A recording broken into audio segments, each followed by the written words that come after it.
Shores Beach Resort conference room in St. Vincent and the Grenadines, following a ceremony to mark the change in chairmanship of the Monetary Council. The Council received the Governor's report on monetary and credit conditions in the Eastern Caribbean Currency Union for the period January to June 2023. The report is entitled Maintaining Momentum on a Rocky Road.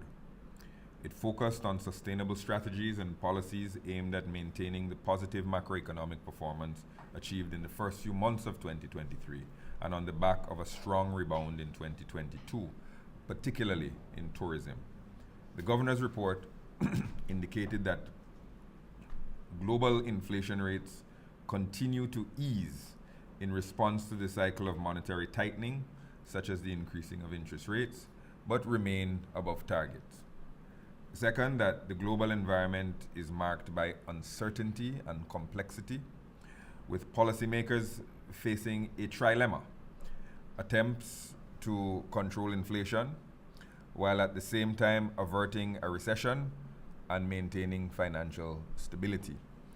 In advanced economies, interest rate hikes are expected to continue quelling inflation during the near to medium term, but with the possible risk of recession. Notably, the Federal Reserve, which is the United States Central Bank, paused its 15-month interest rate hike campaign in June of 2023. However, the Federal Reserve's latest dot plot, latest data showing its predicted interest rate outlook, suggests that the Federal Reserve interest rate may climb to the 5.5% to 5.75% range by the end of 2023. Currently, it is at the 5 to 5.25% range. So there is a suggestion of an increased interest rates on the US side. Third, monetary and credit conditions in the Eastern Caribbean Currency Union remain stable and accommodative, helping to anchor macroeconomic stability. The Eastern Caribbean dollar, the only legal tender in the Eastern Caribbean Currency Union, remains stable and has held steady for decades. Fourth, the foreign reserve backing of the Eastern Caribbean dollar remains strong. The current backing is 92.4%, which is well above the statutory minimum of 60%. And fifth, the Eastern Caribbean Central Bank's foreign assets are now around $5.2 billion, compared with $5.04 billion at the end of 2022. Our pre-pandemic level, our 2019 level of foreign assets was $4.58 billion. And as I said, we're currently at $5.2 billion. Having considered the state of monetary, fiscal, and credit conditions in the Eastern Caribbean Currency Union, the Monetary Council decided to A, maintain the minimum savings deposit rate at 2%, and B, maintain the central bank's discount rate at 2% for short-term credit and 3.5% for long-term credit to governments. The minimum savings rate is the lowest rate that commercial banks can offer on savings deposits. The central bank's discount rate is the rate at which the central bank lends to governments and to commercial banks. On financial stability, the Monetary Council was advised of the following developments in the financial sector. A, that the currency union's banking system remains resilient and stable. Moreover, the banking system maintains a high degree of liquidity and capital buffers remain at robust levels. C, that the Credit Bureau is in the process of rebranding from Credit Info ECCU Limited to Everydata ECCU Limited and has started onboarding staff. It will improve credit risk management, access to credit, financial inclusion, and ultimately financial stability. Soft launches in St. Kitts and Nevis and Antigua and Barbuda will occur prior to the 30th of September of 2023. In furtherance of the Council's express support for financial inclusion, the Monetary Council urged for the credit reporting legislation to be put into force in all Eastern Caribbean Central Bank member countries. As at the 5th of July, 2023, the credit reporting legislation was not yet in force in Anguilla and St. Lucia. Fiscal and debt sustainability. The fiscal performance of ECCB member countries has been improving since 2021 due to higher economic activity. Indeed, growth is contributing to public debt reduction in the Eastern Caribbean Currency Union.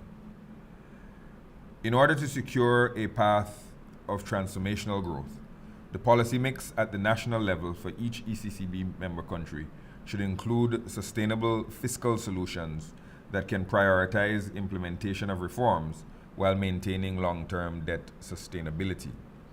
The Regional Government Securities Market, the RGSM, remains a key source of public sector financing. The ECCU governments continue to commit to reducing debt levels to 60% of GDP by 2035.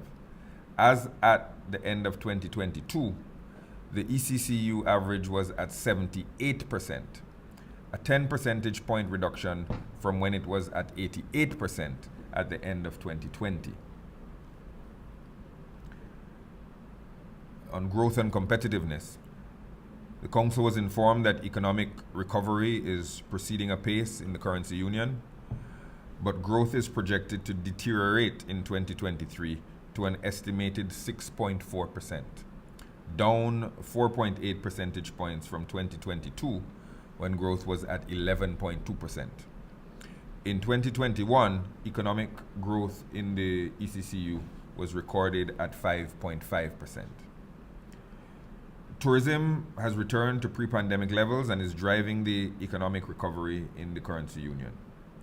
Key downside risks to growth in the ECCB member countries include the possibilities of persistently elevated commodity prices, severe global financial conditions, health pandemics and natural disasters, as well as global headwinds that could adversely affect the region's tourism. Key opportunities or upside risks for the ECCU include investments in food and nutrition security and other policies and projects that can build resilience against shocks. Potential areas for opportunity in the currency union during this decade comprise the elements of the central bank's quote-unquote big push, digital transformation, energy security, food and nutrition security, human capital development, and wealth creation. On payments and modernization and financial inclusion, the Monetary Council received an update on the Dcash pilot, and we affirmed our support for this important project. The Monetary Council noted the key findings of the inaugural Financial Literacy and Inclusion Survey, which will be published in September of 2023. The Council welcomed the bank's plan to develop a strategy for financial literacy and inclusion informed by the findings of the survey. We also considered the change of the Queen's image on the Eastern Caribbean currency. The Monetary Council approved the following: the replacement of the late Queen Elizabeth's image on the Eastern Caribbean currency, the use of the Eastern Caribbean Currency Union logo on the currency as something subject to a process of public consultation, and that a consultation process on what the replacement image for the Queen should be should go on until December 31st of 2023. During this time, the public will be invited to comment on the proposal to replace the Queen's image with the Currency Union logo and to offer any other suggestions. And we agreed to make a final decision on the new image for the Eastern Caribbean currency by February of 2024. Finally, we approved the issuance of a commemorative $50 note to mark Grenada's 50th anniversary of independence.